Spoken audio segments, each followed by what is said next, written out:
selection and masking na tayo. Bale may dalawang picture po ako na inilagay dito sa tab na.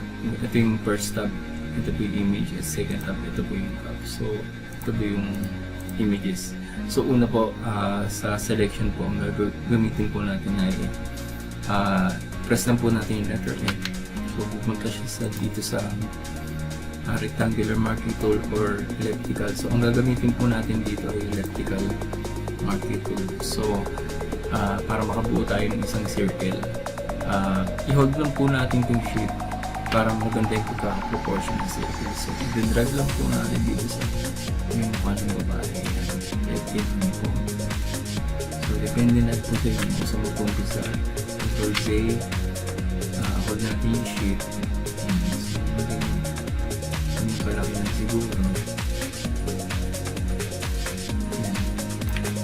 So, nag-select na siya ng bilog. Tapos, dito po natin gagamitin yung masking, yung sa layers panel po sa may baba. Ito po yung mask. So, yung mask natin. Ayan, natanggal na po yung background. So, bilog na lang po.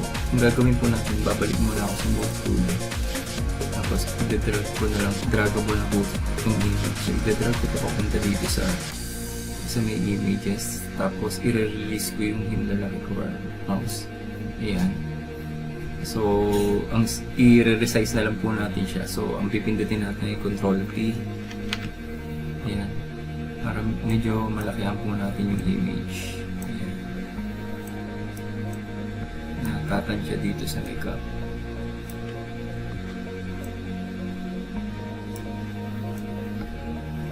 Tingin ko okay na to. Tapos, balik.